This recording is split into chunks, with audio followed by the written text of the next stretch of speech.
Okay, let's jump right into this. Welcome to another explainer, where we take some incredibly profound, complex ideas and break them down so you can really truly grasp them. Today we have something absolutely special lined up. We're going to explore the detailed lecture notes of teacher Lin-Ming Shang. What he does is offer this profoundly modern, incredibly compassionate, and comprehensive interpretation of ancient Pure Land Buddhist texts. His whole mission is to share the Dharma for a modern audience, especially for folks like you watching on platforms like YouTube, by making these deep spiritual concepts totally accessible and relatable to our everyday lives. So get comfortable, because we're diving into what he calls Amitabha's 9-turn golden elixir, a life-saving channel. But right off the bat, before we even look at the ancient texts, I have to ask you something. What hidden shadows are planting seeds of fear, anxiety, and depression in your mind right now? It's a heavy question, right? But in our fast-paced modern world, it honestly feels like we're constantly battling these unseen anxieties. Whether it's the insane stress of daily life, sudden health issues, or just this deep-seated feeling of dread that creeps up on you, we all face these mental shadows. And what's brilliant about teacher Lin-Ming Shang's interpretation of the Dharma is that it speaks directly to this modern suffering. He addresses it not just as a spiritual issue, but as a deeply psychological one. All right, part one, the latent night raiders. Now, Teacher Lin uses this incredibly vivid imagery in his lecture notes to describe the actual root of our daily struggles. Because, to understand the cure, we first have to understand exactly what is invading our peace of mind. According to the source material, these aren't literal ghosts flying around. They are the latent, negative, diluted thoughts residing in the absolute deepest layers of our consciousness. Imagine them as these shadowy figures dressed in black, sneaking around your mind in the dark. And here's the scary part. They literally impersonate your own inner voice. They constantly sow seeds of pessimism, despair, fear, and depression right into the field of your mind. So when you suddenly feel an overwhelming wave of anxiety for absolutely no logical reason, Teacher Lin suggests that is the work of the night raiders. They are the unseen forces actively sabotaging your mental well-being. Moving right along to part two, Amitabha's golden elixir. So, the big question, if our minds are under attack by these night raiders, how do we defend ourselves? Well, now that we've identified the sickness, the source texts give us the ultimate spiritual antidote. Teacher Lin's exact words in his notes outline this so beautifully. He says, "Sever profit at one source, and the teacher's help will be tenfold.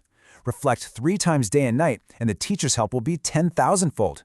This quote perfectly captures the sheer amplified power of single-minded focus. It basically means cutting off all your other distractions, all those scattered thoughts, and pouring 100% of your spiritual energy into one single pure practice.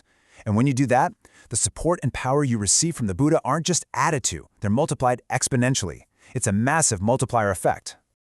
Okay, so how do we actually practically apply this in our lives? Teacher Lin breaks down the mechanics of this through what he calls the exclusive cultivation of the tongue faculty. First, you take your faculty of thought and you tie it firmly to the Buddha name, specifically Namo Amitabha Buddha. Second, by focusing intensely on just reciting this name, you naturally gather and subdue all your other faculties. Your random thinking, your mindfulness, your tongue, your fleeting thoughts, they all become perfectly obedient to that one focal point. And finally, this intense focus gathering leads to the total purification of the 6 faculties. So it's definitely not just mindless repetition, right? It's a highly structured psychological method to reel in your scattered senses and lock the door on those night raiders. Which brings us to part 3, unlocking the original code.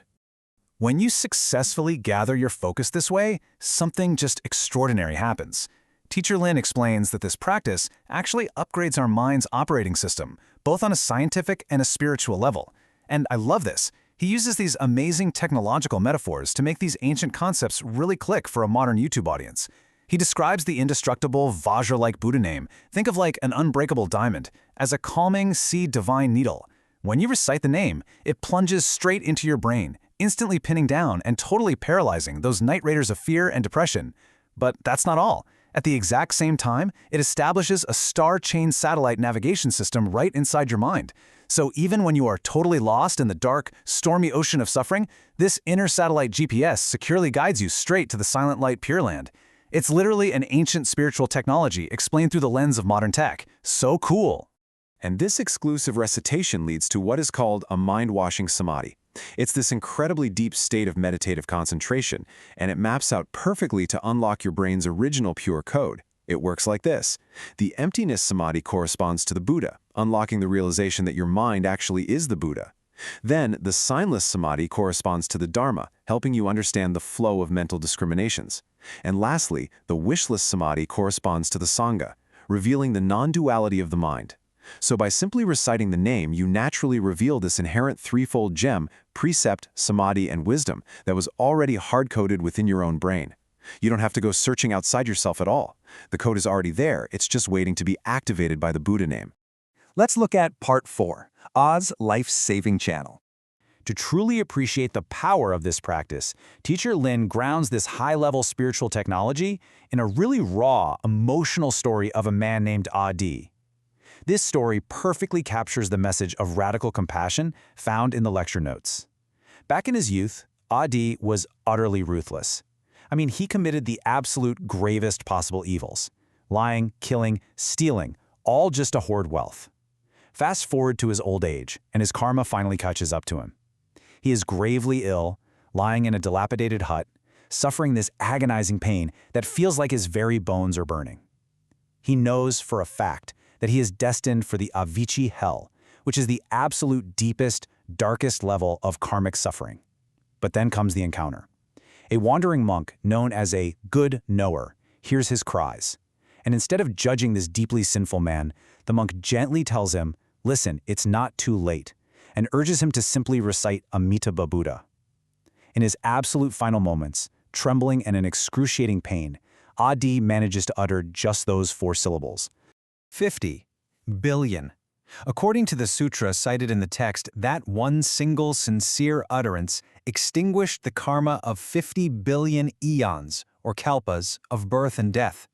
It's a number so large it completely breaks our standard comprehension. To put that into perspective, it represents the sheer, overwhelming, unstoppable power of the Buddha's great vows to instantly obliterate a literal mountain of negative karma. And the result of this utterance is visually stunning. The text says, Adi's karmic obstacles literally melted away like snow under a blazing hot sun. His night raiders fled in absolute panic, pinned down by the calming, divine needle of the Buddha name. Right there in that tiny, foul-smelling hut, golden lotus flowers spontaneously bloomed in midair. Adi's physical agony vanished completely, as these majestic transformation Buddhas appeared to welcome him, allowing him to attain the patience of non-birth, which is this profoundly deep state of spiritual realization. He was granted a completely fresh start, an ultimate life-saving channel, right at the very, very end. And finally, Part 5, the pain-relieving pill. Now you might be sitting there thinking, okay, that's a fascinating ancient narrative, but what about my life today? Well, Teacher Lin Mingxiang bridges that gap perfectly.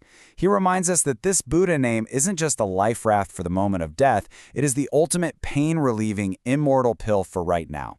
The lecture notes explicitly point out that there are times in life when worldly, Western, or Chinese medicines are simply powerless to stop severe physical or mental pain. And in those deeply dark moments, sincerely reciting the holy name of Amitabha can provide inconceivable responses and genuine, real-world relief. This perfectly illustrates the real-world application of the Dharma. Teacher Lin specifically references the fragile realities we see every single day online, like in YouTube comments from folks who are really struggling. Life is impermanent, and our worldly blessings are incredibly fragile. Tragedies strike without any warning at all, from sudden horrific car accidents to debilitating diseases like Parkinson's. When we are forced to face these terrifying realities, the text urges us to rely entirely on Amitabha's great vows, because it's through this reliance that we can turn danger into safety and actively transform our worst karma into our spiritual path. At the end of the day, it all comes back to a practice that is deeply, beautifully simple, yet infinitely profound. As the source material beautifully concludes, this story and this practice are like a pure lotus flower quietly blooming right in your heart and releasing the subtle, warm fragrance of the Dharma. So, when those night raiders attack, or when the pain of life just feels like way too much to handle, remember that the life-saving channel is always open. Namo Amitabha Buddha. Namo Amitabha Buddha. Namo Amitabha Buddha. Which leaves us with one final provocative question to think about. Are you ready to activate your own original pure code and let the Buddha's star chain navigation guide you safely home? The tools are right there, the golden elixir has been offered, and the life-saving channel is always open. It is literally just waiting for you to use it. Thank you so much for joining me on this explainer today. I really hope this detailed look into teacher Linming Shang's lecture notes has brought you some clarity, some peace, and some highly practical tools for your daily life. Keep learning, keep seeking, and I will see you in the next one.